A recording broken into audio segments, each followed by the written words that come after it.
तुळजाभवानी मंदिर संस्थानाच्या एका अजब ठरावामुळे सध्या खळबळ माजली. तुळजाभवानीच्या चरणी अनेक वेळा भाविक मोठ्या संख्येने दान करतात, मात्र दान करताना दानपेटीमध्ये चुकून पडलेली वस्तू परत न देण्याचं फरमान मंदिर प्रशासनाने काढलं आणि या ठरावाचा फटका एका भाविकाला बसला. पण या ठरावामुळे भक्तांमध्ये कशी संतापाची लाट उसळली आहे याचा आढावा घेणारा हा स्पेशल रिपोर्ट पाहूया. तुळजाभवानी देवीच्या दरबारामध्ये दान की लूट, भक्तांचा संतप्त सवाल. चुकून दानपेटीमध्ये पडलेली वस्तू आता परत मिळणार नाही. पिंपरी चिंचवडचे रहिवासी असलेले सूरज टिंगरे हे 2 महिन्यांपूर्वी मोठ्या भक्तिभावाने तुळजाभवानीच्या दर्शनासाठी गेले. मंदिरामध्ये पोहोचताच देवीला मनोभावे नमस्कार करत प्रार्थना केली. मग दक्षिणा पेटीत देवीला दान दिलं. पण दानपेटीमध्ये पैसे टाकताना त्यांच्या बोटातली सोन्याची अंगठी देखील चुकून दानपेटीमध्ये अर्पण झाली. ही गोष्ट लक्षात आल्यावर टिंगरेंनी धाव घेतली मंदिर प्रशासनाकडे. जवळपास 1 तोळ्याची ही अंगठी परत मिळवून घेण्यासाठी टिंगरेंनी रीतसर अर्ज देखील दाखल केला. पण दानपेटीमध्ये चुकून पडलेली वस्तू परत न देता ती दान समजली जाईल असं म्हणत मंदिर समितीनं सूरज टिंगरे यांचा अर्ज फेटाळला आणि अंगठी देखील परत द्यायला नकार दिला.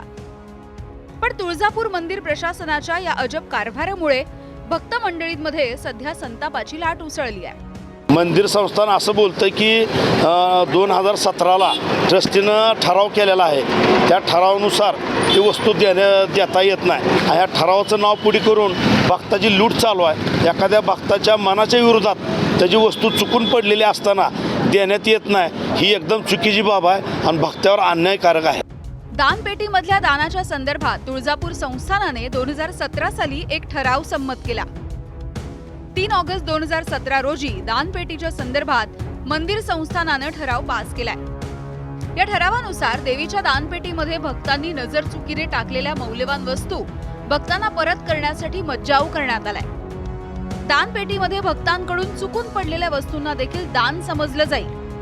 पण भाविकाचा मोबाईल दानपेटीमध्ये पडल्यास भाविकाच्या विनंतीनंतर ओळख पटवून तहसीलदार आणि व्यवस्थापक प्रशासन यांच्या परवानगीनं तो परत केला जाईल. मंदिर संस्थानाने केलेल्या याच ठरावानुसार दानपेटीमध्ये पडलेली कोणतीही वस्तू परत देता येणार नाही असं लेखी उत्तर सूरज टिंगरे यांना देण्यात आलंय. पण या निर्णयामुळे भाविकांच्या श्रद्धेचा गैरफायदा घेतला जातोय असा आरोप केला जातोय.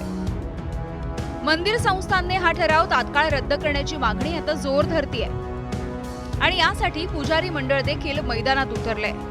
तुळजाभवानी मंदिर संस्थानने नुकताच जो ठराव घेतलेला आहे की भक्तांचं चुकून दानपेटीमध्ये जर एखादी वस्तू पडली तर देता येणार नाही, हा जो निर्णय घेण्यात आलेला आहे हा तो भक्तावर अन्याय करणारा निर्णय असून देवी भक्तांचा विचार करून निर्णय मंदिर संस्थानने घेणं अपेक्षित आहे.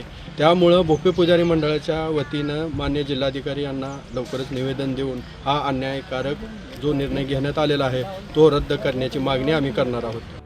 कोणताही भक्त देवाच्या दारात श्रद्धा आणि विश्वासानं जातो. आपल्या आयुष्यामधली विघ्न दूर व्हावीत यासाठी प्रार्थना करतो.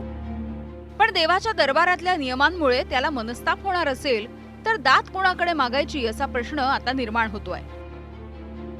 त्यामुळे देवीच्या दरबारामध्ये आलेल्या भाविकाला न्याय मिळणार की ठरावाच्या नावाखाली त्याची फसवणूक होणार याकडे संपूर्ण राज्याचं लक्ष लागलंय. आप्पासाहेब शेळकेसह ब्युरो रिपोर्ट, एबीपी माझा, तुळजापूर. एबीपी माझा, उघडा डोळे बघा नीट.